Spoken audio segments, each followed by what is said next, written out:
Alfonso VI is remembered as the king whose scrotum ruptured under the pressure of a swelling that had grown beyond anything his physicians could manage.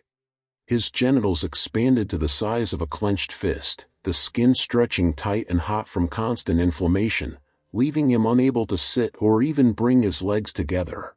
He ruled while standing as servants pressed ice to his groin, and the court watched in silence as a once minor lance wound slowly turned into an illness that slipped completely out of control. Alfonso VI took a spear to the groin during a meaningless border skirmish that nobody even bothered recording in the court chronicles. The clash happened near the Duero Valley, just another routine encounter with Muslim raiders that turned into a brief cavalry fight before both sides scattered. During the melee, an enemy lance caught Alfonso directly in the crotch, the blade sliding along the inside of his thigh and slicing across his balls before the rider pulled away. The cut bled enough to soak through his clothes, but when his physicians examined it that night they saw exactly what they expected: a ragged gash maybe 3 inches long that needed stitching but looked like it would heal fine. They cleaned it with wine, packed it with herbs, sewed it shut, and assured Alfonso it was nothing to worry about because he'd taken worse wounds before. The cut healed perfectly on the surface within a couple weeks, closing up clean with no signs of infection, just a pink scar to show where the blade had struck. What nobody could see was that the lance had torn through lymph vessels deep in his groin, the tiny tubes that drain fluid from the legs and crotch back into the body. Those damaged vessels started leaking lymph into the surrounding tissue, and the dirty spear point had driven bacteria into places the surface cleaning couldn't reach. Alfonso went back to ruling his kingdom without knowing that fluid was slowly pooling inside his groin, that infection was spreading through lymph nodes his physicians didn't even know existed, that his body had started fighting a war it couldn't win. For months Alfonso just felt a vague heaviness in his lower belly, a pressure that came and went for no obvious reason. Sometimes it was worse after long rides, sometimes it appeared out of nowhere, and when he mentioned it to his doctors they examined him and found nothing alarming. They prescribed rest and herbs for what they figured was some minor internal strain, confident it would resolve on its own. Alfonso wanted to believe them, but the pressure kept getting worse, becoming less a dull ache and more a distinct sensation of something building inside him that his body couldn't get rid of. Then one morning he woke up and his crotch was noticeably swollen, the tissue puffy and tender in a way that immediately scared him because it was so different from anything he'd felt before. The accumulated fluid had finally built up enough to become visible, creating a swelling he could see and feel when he looked down at himself naked. His physicians examined him with growing concern, feeling the enlarged nodes and inflamed tissue, trying to understand what was causing this in a man who otherwise seemed healthy. Over the next week the swelling gradually went down, retreating back toward normal, and the doctors convinced themselves the crisis had passed. But what had actually happened was that a pocket of trapped fluid had burst internally, releasing its contents into surrounding tissue and temporarily relieving the pressure. Alfonso knew instinctively that something fundamental had changed in his body, that this wasn't going away, and in the following weeks he waited with growing dread for the next attack, knowing somehow it would be worse. The second attack hit during a council meeting without any warning. Alfonso had felt that familiar pressure since waking up, but he thought he had time before it got serious enough to matter. Instead, halfway through discussing tax reports from Galicia, the swelling exploded through his groin like something had broken inside. He felt his balls starting to expand rapidly, the skin stretching as fluid rushed in faster than the tissue could handle, and the sensation was so shocking and painful he gasped out loud right there at the table. He dismissed everyone immediately and staggered to his chambers with his legs spread wide because he physically couldn't bring his thighs together anymore. By the time his physicians reached him the swelling had progressed to something that horrified everyone who saw it. His scrotum had ballooned to the size of an orange and kept expanding toward the size of a fist, the skin stretched so tight it looked ready to burst at any second. The whole area was hot to the touch, radiating heat you could feel from inches away, and the weight of all that fluid pulling downward made it feel like someone had hung a rock from his crotch. The pain was unlike anything Alfonso had experienced in a lifetime of battle wounds. This wasn't the clean hurt of a blade or the dull throb of broken bones. This was a deep pulsing agony that beat with every heartbeat, punctuated by stabbing sensations whenever he moved or the swollen tissue shifted under its own weight. Even breathing hurt because each inhale caused tiny movements that triggered fresh waves of pain. Sitting was impossible because any pressure against the swollen tissue made him scream. Standing barely worked, and lying down only helped a little because even the weight of blankets against his distended balls felt like torture. His physicians stood around him completely lost, staring at this grotesque swelling with no idea what they were looking at or how to treat it. They tried everything, bled him repeatedly from the arms and legs, applied stinking poultices made from crushed herbs and animal fat, wrapped his crotch in cloths soaked in vinegar and rose water. The only thing that provided any relief at all was ice water compresses pressed directly against the swollen tissue, but even that barely helped and only worked for a few minutes before his body heat warmed the cloths and the full agony came back. The attack lasted 6 days before the swelling started going down, and it took another week for his body to return to something approaching normal, though the tissue stayed tender and slightly enlarged. But those 6 days had fundamentally damaged more vessels and tissue in his groin, creating more scar tissue that blocked drainage and guaranteeing the next attack would be worse. 3 weeks later it happened again, following the same pattern, rapid swelling that turned his balls into a distended mass, days of unbearable pain, gradual resolution. Then another attack 6 weeks after that, then another 5 weeks later, and Alfonso realized he was trapped in a cycle that would define the rest of his life, each episode causing damage that made the next one worse, his body destroying itself from the inside out. The political reality of Alfonso's condition became impossible to hide once the attacks started coming regularly. Medieval kingship required constant physical presence, but Alfonso's failing body couldn't deliver that anymore. Royal councils needed the king seated on his throne or at the head of a table, but during attacks Alfonso couldn't sit at all because the swelling made it impossible. Any attempt to bend at the hips and lower himself onto a seat immediately compressed the distended tissue and triggered pain so intense he'd cry out. He started conducting councils while standing, leaning heavily on the table while his advisors sat below him, and everyone could see the strain on his face as he fought to concentrate while his body screamed. His servants positioned themselves nearby with basins of ice water, and Alfonso would have to pause proceedings while they applied cold compresses to his crotch through his robes, a routine that became so regular courtiers stopped pretending not to notice. During the worst attacks he couldn't leave his chambers at all, forced to stay in bed while his scrotum swelled to dimensions that made even standing difficult, the weight pulling down so hard it felt like something was tearing inside. Messengers carried orders to nobles who openly questioned whether their king could actually govern, and Alfonso could hear the doubt in their voices. A king who couldn't show up was a king whose power was already slipping away. His absences created vacuums that ambitious nobles filled, making decisions in his name that sometimes matched his intentions and sometimes didn't, gradually shifting real power away from the king toward an informal council that ruled whenever his balls swelled too large for him to function. Ceremonies became equally impossible.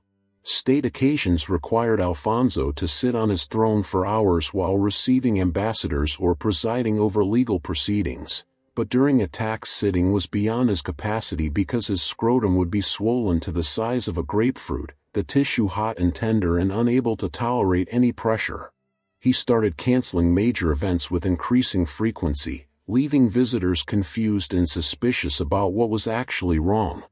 When he forced himself to appear during mild episodes, courtiers could see him shifting constantly, trying to find positions that didn't press on the swollen tissue, spreading his legs as wide as his throne allowed and leaning forward to keep weight off his crotch, his face pale and sweating.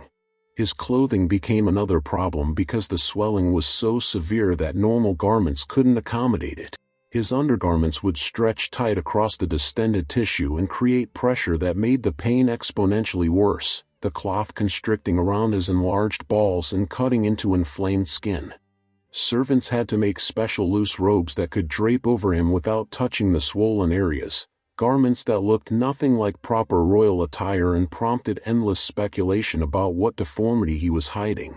When he wore his normal robes during public appearances, people could see fabric bunching and straining in his crotch, creating visible bulges that destroyed any illusion of normality and fed rumors that spread far beyond his court.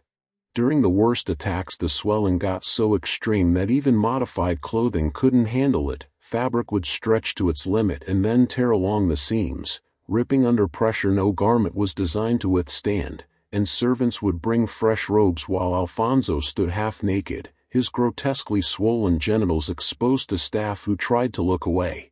Military campaigns became completely impossible as the attacks grew more frequent and severe.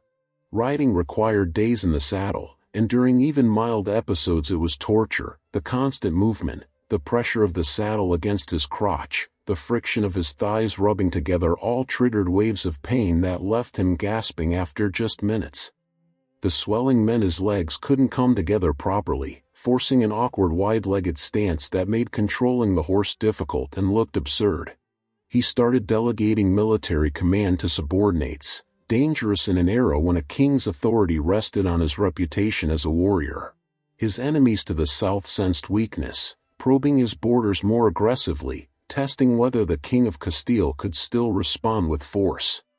The rumors started in Alfonso's court and spread outward fast, reaching his provinces and then beyond his borders where his weakness became valuable intelligence.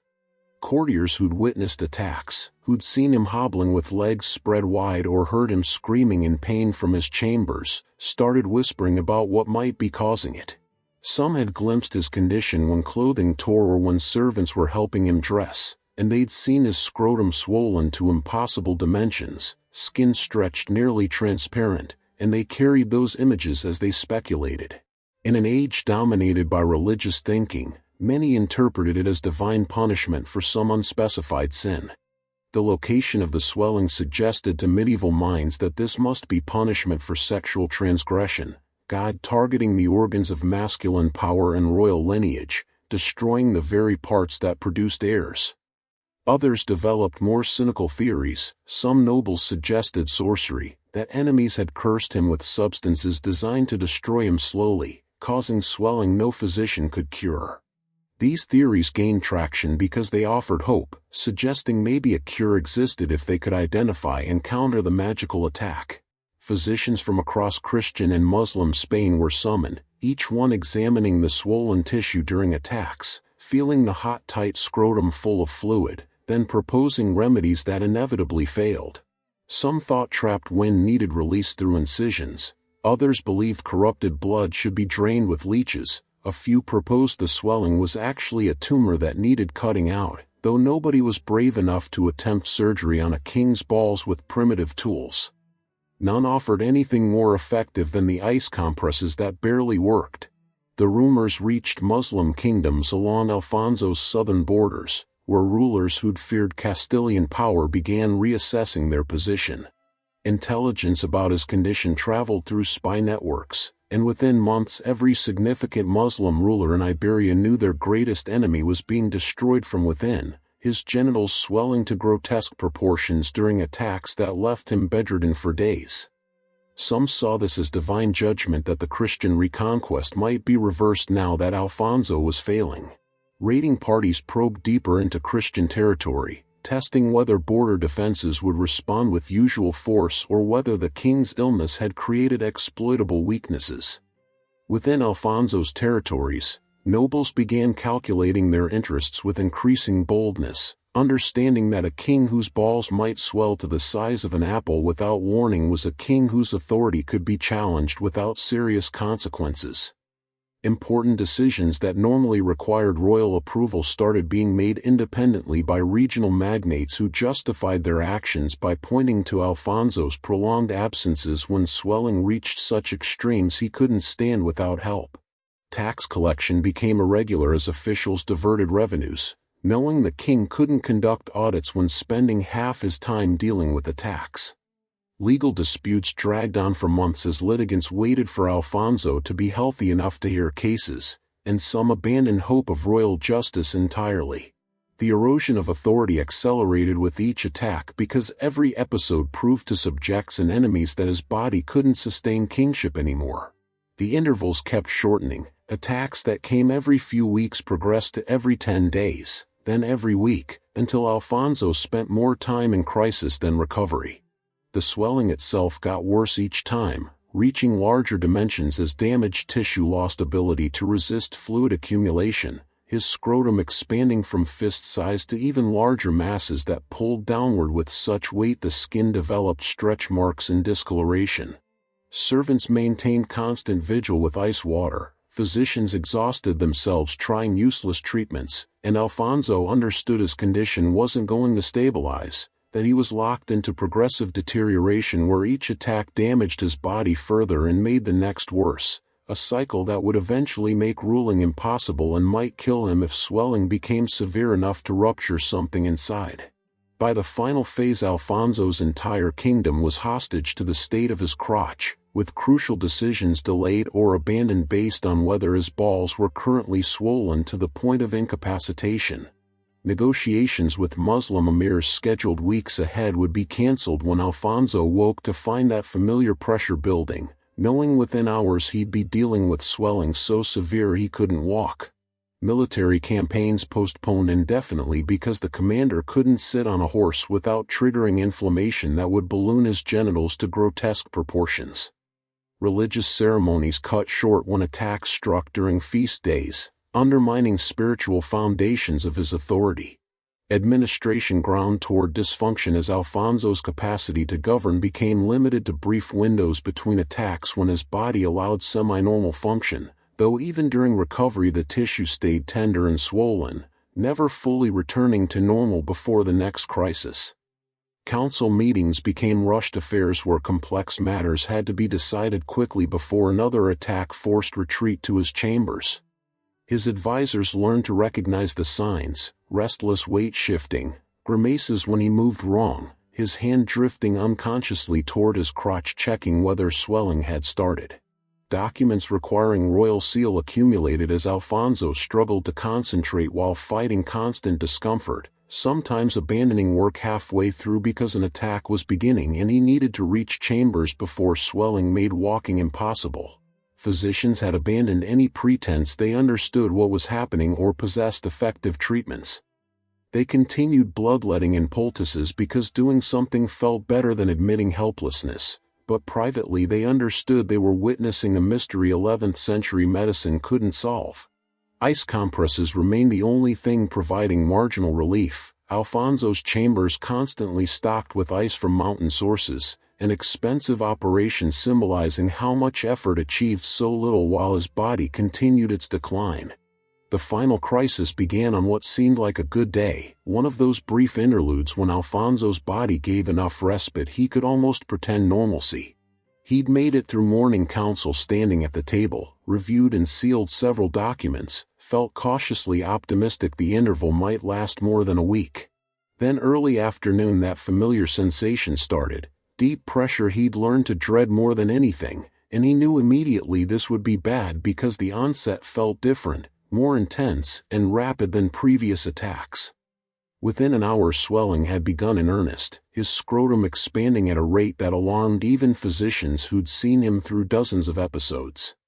By evening his genitals had swollen to dimensions larger than ever witnessed, roughly the size of a small melon, skin stretched so impossibly tight it had taken on a shiny translucent quality where you could almost see accumulated fluid beneath. The weight was immense, perhaps 3 or 4 pounds pulling downward with such force Alfonso couldn't stand upright, the mass forcing him to lean back and brace against furniture. Pain was beyond anything in years of this condition, constant screaming agony punctuated by sharp stabbing suggesting something was tearing inside, and physicians watched in horror as tissue continued swelling past what seemed possible, skin now so thin in places it looked ready to split. They applied ice frantically but cold barely touched the heat radiating from tissue clearly in crisis, and Alfonso's screams echoed through the palace as pressure built to catastrophic levels.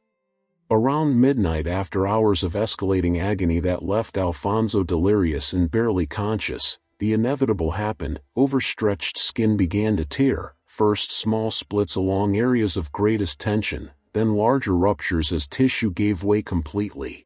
Accumulated fluid poured out through these tears, a grotesque mixture of lymph and blood and pus trapped inside him, and within moments tears enlarged into gaping wounds as more tissue gave way. Bleeding was immediate and catastrophic because rupturing tore through vessels compressed and damaged by years of repeated swelling, and physicians had no way to stop it. They tried packing wounds with cloth, but bleeding continued beneath compression as torn vessels kept pouring blood. Alfonso went into shock within minutes as blood pressure plummeted, physicians watching helplessly as their king's life drained through wounds his own swollen tissue created.